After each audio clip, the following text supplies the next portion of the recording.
ঈদের বাকি আর মাত্র কয়েকদিন, তবে এখনো বাড়িমুখো যাত্রীদের তেমন একটা ভিড় দেখা যায়নি। 22শে মার্চ থেকে ঈদযাত্রায় বাসের অগ্রিম টিকিট বিক্রি শুরু হয়েছে। এর আগে ঈদে বাসের অগ্রিম টিকিট কিনতে কাউন্টারগুলোতে যাত্রীদের উপচে পড়া ভিড় থাকে। এবার রাজধানীর গাবতলী বাস টার্মিনাল প্রায় ফাঁকা।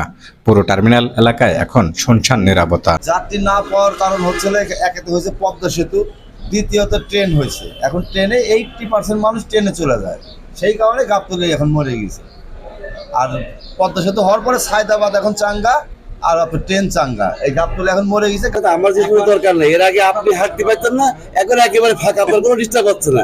আমার যে আপনি ভালো জানেন যে বাজার কেমন, যাত্রী কেমন, আর লোকজন কেমন। কারণটা কি মনে করেন ভাই আপনি নীতি আপনারা আসছেন না কেন গাবতলী?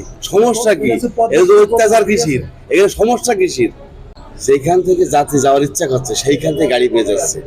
নানাবিধি ঢাকার থেকে নানাবিধি পথের সুযোগ হয়ে গিয়েছে। একটা জায়গায় 5টা ট্রেন একই রোডে দিয়ে দিয়েছে।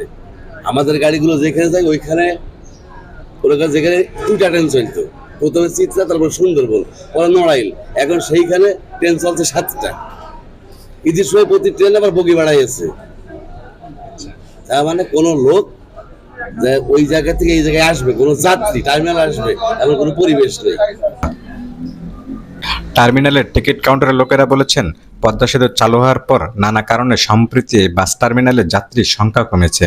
মানুষের পকেটে টাকা পয়সা নেই, মানুষ ঈদ করবি, টাকা পাবে কোথায়? টাকার তো নাই, ঈদ করতে গেলে তো টাকা লাগবে। আর বর্তমান দ্রব্য মূল্যের যে দাম, তাতে বাড়ি যে একক তো ফুর্তি করারতে বাজার করে ছেলে মেয়ের লবণ ভাত খাওয়ারও তো একটা টাফ ব্যাপার, সুবিধা। ছেলে মেয়ে না খেয়ে পড়ে থাকাতে অত খুশির দরকার নাই তো, 2 কেজি চাল আটা মাটা কিনে এরা খাইয়ে দেবে পড়ে থাকতে।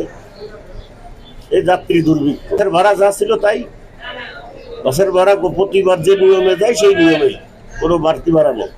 পরেই নেই, মানুষের পকেটেই টাকা নাই, মানুষ কিভাবে যাবে? আপনি এটা বলেন, দ্রব্যমূল্যের যে দাম, পকেটে টাকা থাকলে তো মানুষ গাড়ি দিয়ে উঠবে নাকি?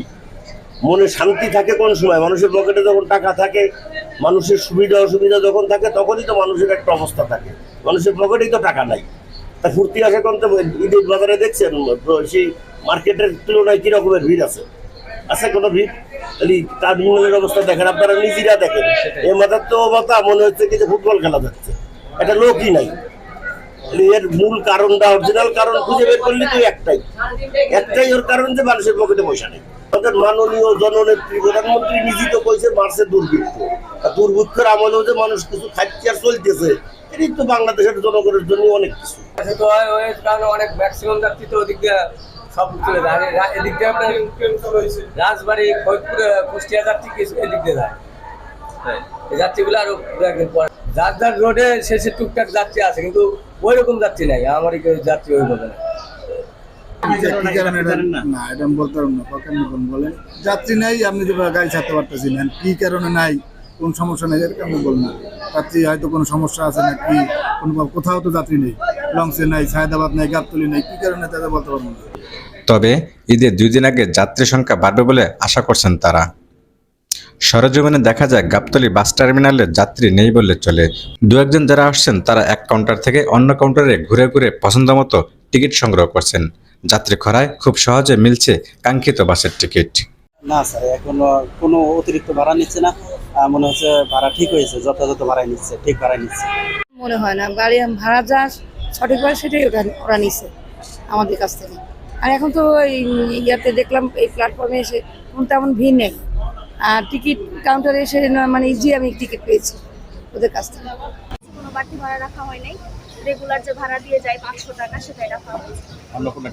ওরকম মনে হচ্ছে না, যেরকম আগে ছিল ওরকমই আছে, পরবর্তীতে হয়তো বাড়তে পারে। আমার তো এখন বেশি হওয়ার কথা না, এখন তো ঈদের সময় আছে। আর আমরা সবসময় যাওয়া আসা করতেছি, ইনশাল্লাহ এখনো কোনো প্রবলেম হয় নাই। এখন ফিউচারে প্রবলেম হবে কিনা সেটা বলতে পারতেছি না। 500 করে। কোথায় যাবে? গরু নদী। আগে কিরকম ছিল, মানে ঈদ ছাড়া কেমন ভাড়া? স্যার এরকমই ছিল। মোহাম্মদ আসিফ, প্রতিদিনের ডাক, ঢাকা।